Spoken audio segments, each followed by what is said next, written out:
Warning: there will be a lot of spoilers in this review, and if you are planning on watching Guardians of the Galaxy 2, you should not be watching, unless you really don't care about spoilers. You've been warned.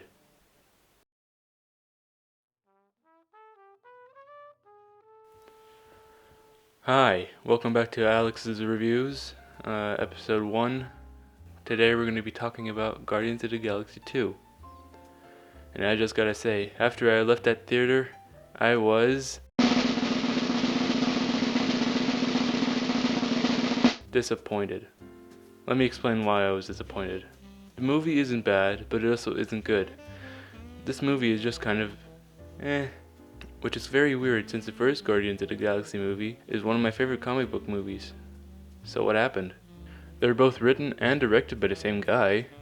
Maybe the director didn't care as much. I really don't know. First, I want to talk about the good stuff. Most of the acting was good.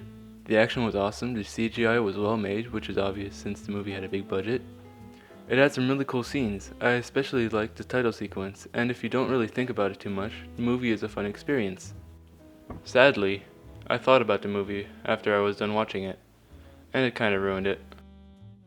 This is a movie where when you watch it, it's awesome, but the more you think about it, the worse it gets.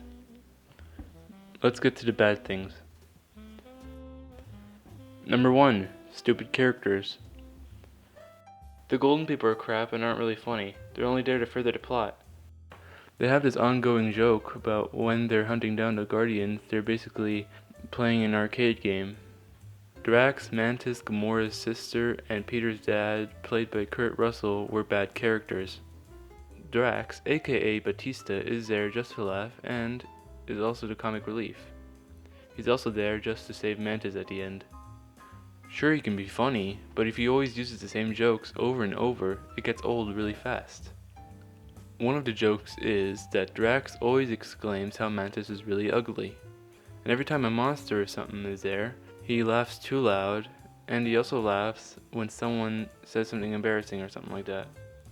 Mantis is also kind of a comic relief. She doesn't really understand a lot of things. She's very literal like Drax, and all she's there for is to make Kurt Russell sleep. Wow.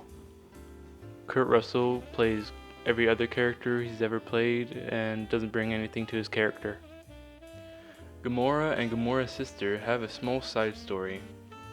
2/3 of the movie, Gamora and Gamora's sister hate each other, but then, right when Gamora's sister nearly kills Gamora, she just stops like that. What stopped you? You hated this person all of your life, didn't you? Anyways, right after that, they're friends and then they just help each other. Fine. Number 2. The presentation of the movie. The main plot of the movie is, spoiler alert, Peter meets his dad and then he finds out that his dad is a planet god, and Peter also finds out that he's part god as well. Then, he finds out his dad is evil and he wants to destroy and become all other planets. Then he finds out that his dad killed his mom, and now the Guardians of the Galaxy have to defeat him. The plot sounds cool, right?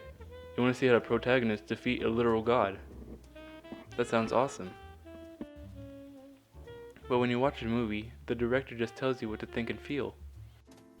And throughout the whole meeting between Peter and his dad, there isn't any suspense like the director wanted us to feel.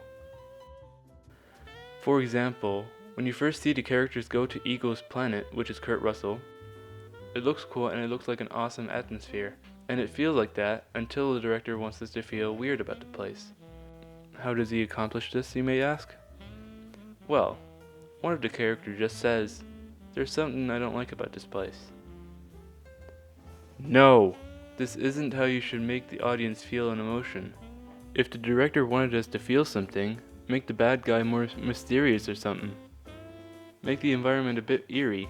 Do something else. Just don't make someone say it just like that.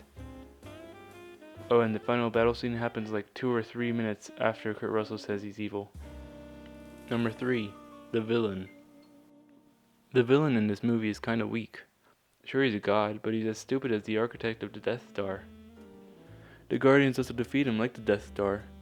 They just go inside of him, aka the planet, and blow up his brain, which is also the center of the planet. It's weak. Number 4. My final thoughts. This whole movie felt like the people who worked on it just wanted to get the whole story about who Peter's dad is out of the way. It didn't really feel like anybody cared as much as the first movie.